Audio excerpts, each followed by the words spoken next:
I know that it has to be because I wasn't held enough as a kid, but does anyone else get so touch starved? Like for me, it hurts me in my bones. I feel it in my whole body. The only thing I can do sometimes is like I have to crawl into bed and I have to get under the covers and just like put the pillows around me and like pretend like I'm being held. I also have to like sleep like that every single night. Like it's to the point where like I would go around the grocery store and I'm like, I wonder if I could just like ask this sweet old grandma if she would hold me or hug me. But I think if she did, I would probably start crying and I would never stop.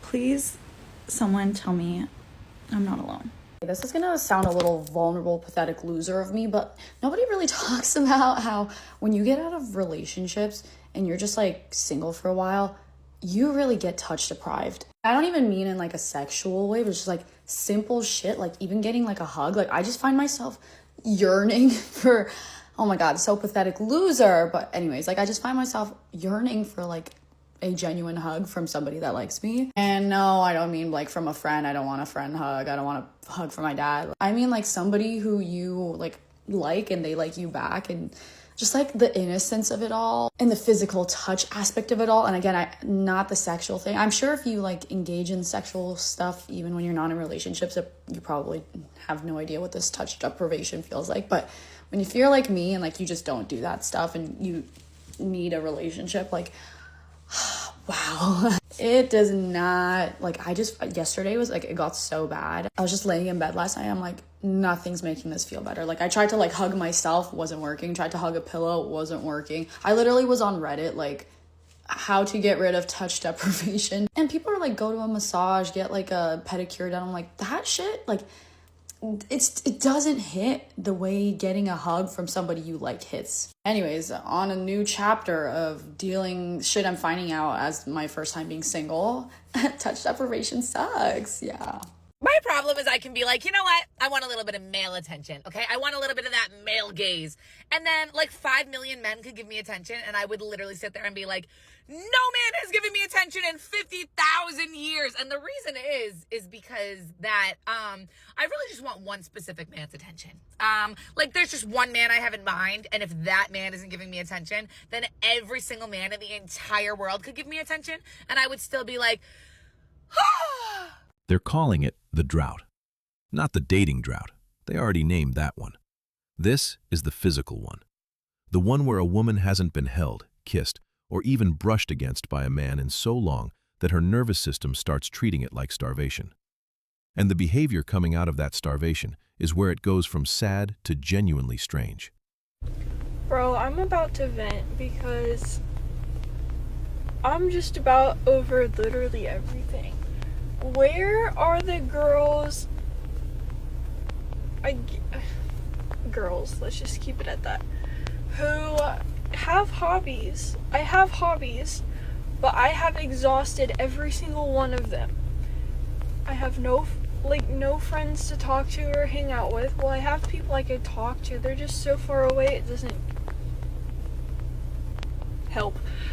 And then I go to work and then I come home and then that's it.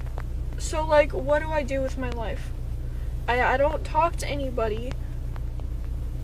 Like, I lost my one best friend that I talked to about everything, who was my ex, so I can't talk to them anymore. So like, what do I do? Girl, I'm a rant. I've gotten to the point where I'm so lonely. And like, yeah, maybe I can like ask to hang out with people or even like hang out with my parents. But I'm in a state of like depression where I just like isolate myself a lot. I don't have energy to like be around people. Probably I would have fun, but I just don't have the guts to like go. Also, I feel so fucking sad all the time that I feel like I'm such a bad energy to be around, which is like, y'all would probably be like, what? You're so funny and so crazy. Oh, you're so crazy, girl, bitch. I can't take you nowhere. You're so fucking crazy. I'm fucking crazy, but I'm fucking sad. And when I'm not, like, what the fuck, is that a spider? Ah! On the days I'm filming, those are the days that I have the energy to like I'm feeling good. But like the days I don't film, like, oh, I woke up again. No, I can't wait for the day to be over so I can go to sleep and forget I exist. It's like so sad. Oops, I'm gonna start crying. Time to go. Ooh, bitch, suck the tears back in. No. Oh. Anyways, if you have suggestions, let me know. I probably won't even do them. But still, maybe there's something that is easier that I'll fucking try out. It starts with the confessions. I just want a hug from someone who likes me back. Sounds innocent. Then it escalates. Showing up at gyms in full glam, hoping someone notices. Driving to parking lots just to not be alone in the apartment. One woman on TikTok literally said she'd bark the next time a man touched her. That's not a joke. That's a woman describing what touch deprivation does to a brain that's been running on empty for too long.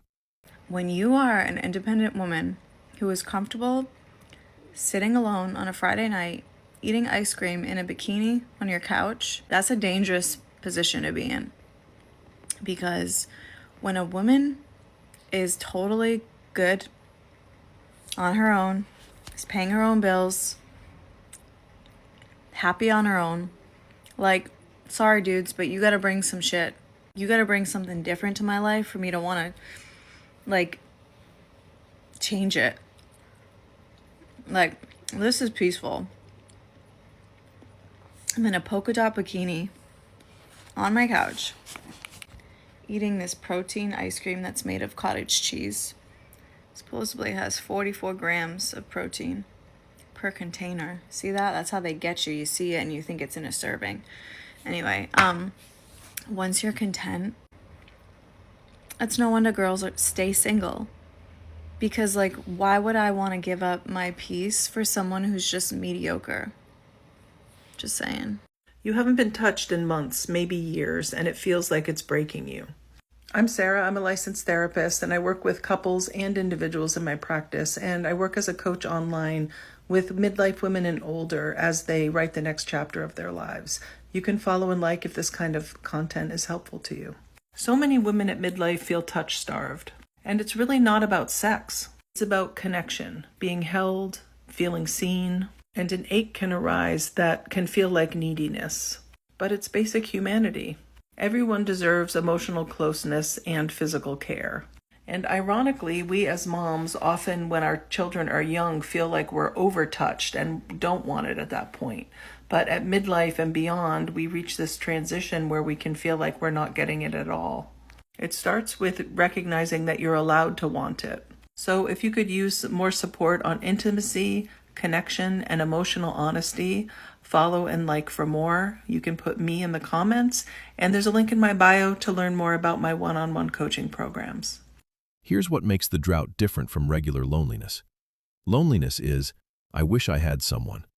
The drought is, I will take anyone. Standards collapse. The checklist disappears. The woman who needed 6 feet, 6 figures, and a jawline is now on camera saying she just wants someone to rub her back. The scarcity rewrote the entire demand sheet overnight. If you overgive in a relationship, or you feel like I'm just too much, or you feel like you're not enough, this is for you. This is one of the biggest wounds in partnership that blocks the deeper intimacy and connection in women. And this is the abandonment wound. The thing is, we talk so much about feminine energy and black cat energy and just pull the energy back on us, just express our needs. But we don't bring the feminine embodiment piece. And when you're in the body, there's some healing that needs to take place in order to create that secure woman and that deeper intimacy. If you don't know me, I'm Ashley. I'm a feminine and erotic embodiment coach. I help women call in the one, deepen and own their pleasure, or create deeper intimacy in partnership. Healing in my work, in my world, is such an important aspect of this deeper intimacy. One, you cannot go deeper into your pleasure until you heal these wounds, because you will not be able to speak your needs. You'll keep overextending, overgiving, because you're not coming from a secure place. You're fearing you're going to lose your partner, so you think you're too much because your needs are too much, or you think you're not enough. It's this constant battle, this constant pull of drawing in partners that will never be able to fulfill this need, because honey, you have to heal it. No one can heal it for you. And what I have learned from all my years of trauma healing, embodiment work, pleasure, intimacy, eroticism, helping coach, heal my own wounds, my abandonment wound was one of the biggest wounds, is that no amount of thinking your way there is going to heal it. You actually have to do the internal work. And this is exactly why I created Abandoned to Adored. It's a hour-long training that I quite literally have condensed so many years of coaching into teaching you how to self-coach, heal, and integrate this into your body somatically. I give you printout sheets of the step-by-step of how to do this. So anytime a trigger comes up, if say like right now I'm feeling like I'm too much in the relationship, or I'm feeling like I'm not enough, I give you the sheets and the steps of how to self-coach yourself into these wounds and how to integrate them. Because let me tell you, what's on the other side is a very secure, grounded, embodied woman. And that is something that no one can ever take from you. And that will create deeper intimacy, deeper trust, deeper connection, and the greatest love that you came in this lifetime to feel. So the link is in the bio, Abandoned to Adored, and it will change your life. Another way I know I'm touch deprived is yesterday I was on set for this commercial we were shooting, and like the scene, let me set the scene for you. So it's like a couple sitting at dinner enjoying like this nice cocktail on a rooftop. And for the scene, me and the actor, he had to like basically like tuck my hair behind my ear, and then we had to like lovingly look into each other's eyes. And we kept having to redo this shot, like close-ups, far shots, all of it. And I was just like living for that feeling. I was like, yeah, let's do another take. Tuck my ear, and then like tuck my hair behind my ear. It's so loser, but I was just like, yeah, I'm eating this up, because I can't remember the last time I had a romantic moment like that with a guy, because obviously like I'm not dating, you guys know. And I remember we did the final take, and then he's also the producer, so he was like, I think we should do one more take from this angle. I was like, yeah, let's do another take. I remember I made a video about how being touch deprived like legitimately sucks. It's like soul crushing, and everybody agreed with me in the comments. And yeah, I'm here to report that feeling actually just doesn't go away. It doesn't go away. Everyone was like, go hug your friends. I'm like, it's not the same thing. Like, there's just something about like a romantic touch, and like he like had to put his hand on my thigh after for like one of the clips, and I was like, help me, because why do I love this? Wait, I actually have the video. Let me show you guys. There's different angles, but this was the only angle I got a video of, so it's really just our silhouette shot. But the other angles, you could actually see like close-ups of my face as he's doing it, and like how I'm looking at him. There it is. You can't write this. You can't write it. Beautiful. Yeah, and then he puts it back, moments. And then hand on the thigh. Yes, a couple in. And this is where it curdles. The desperation doesn't stay soft for long. It flips into anger. Why won't they even look? Why are men so nonchalant? Bring back yearning. She's not asking for romance anymore. She's demanding performance. The man is supposed to notice her, chase her, prove she's still visible. When he doesn't, she doesn't ask what changed. She just gets louder.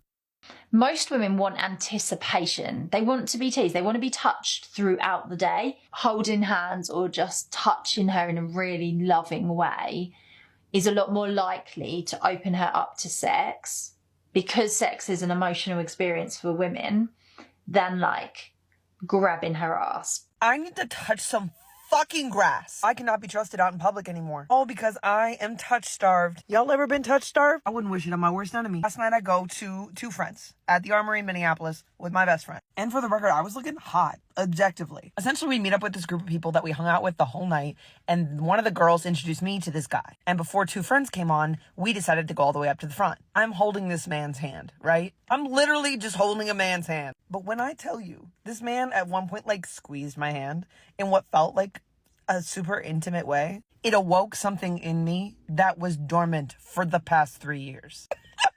What the fuck? A man holding my hand. Be so fucking for real right now. I was just like, Jesus, this feels like a disease. And I fear there's only one cure. The drought didn't come from nowhere. It came from a decade of telling men that approaching is creepy, compliments are harassment, and desire is predatory. The men listened. They pulled back. They stopped reaching out, stopped flirting, stopped risking the interaction entirely. And now the same women who applauded that pullback are filming themselves in cars at midnight, asking where the men went. They went exactly where you told them to go. Home. Quietly. With the door locked. I was in a sexless marriage for 19 years, and here's one big thing I learned. The outside reality is a reflection of our relationship with ourselves. Our outside reality is a reflection of our relationship with ourselves. So what we receive in our life is a reflection of what we're giving to ourselves.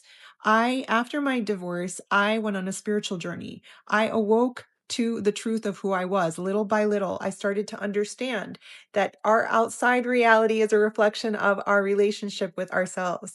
Who we are being in this moment is what attracts or repels. So let's say you are in the identity of, I don't feel worthy of intimacy in my relationship, physical or emotional. Then you are going to attract that dynamic in your relationship. If you feel like sex and intimacy are on a pedestal because you were taught as a child that sex is bad, or that it's something you need to work for, or it's something that you need to chase, then you will get the reflection of that in your relationship. Whatever you believe is what you're going to get a reflection of. Whoever you are identifying as is what you will manifest into your life. That is what you attract. We cannot allow ourselves to receive what we want until we learn who we're being and shifting into the version of ourselves that we want to be. We can't receive what we want until we learn how to make our bodies feel safe, until we learn how to get our body to trust us.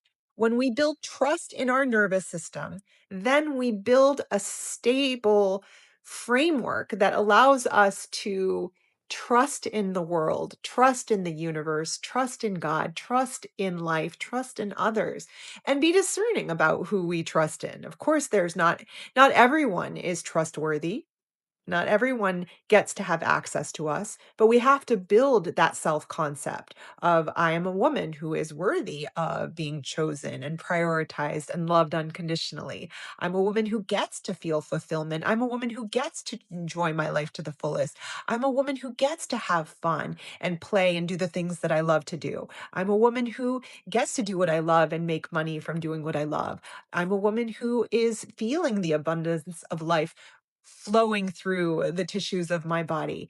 You want to speak to yourself in the way that you want to be spoken to. You want to talk to yourself and about yourself in ways that you want to hear yourself being talked about.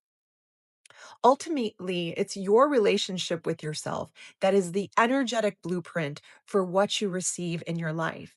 And at the end of the day, nothing is permanent. Everything is temporary. And there's nothing that we can hold on to. Learning how to release what we want and be okay with what is right now is one of the most powerful things we can do. It's being in touch with our sovereignty, knowing that unconditional love is something that's within us that we can access in any given moment. Any given moment, because the only moment is right now. So, what are you going to do now that you know what I've just shared with you? How are you going to use this to support your life, knowing that you're no longer tied to the past? You get a fresh, clean slate right now.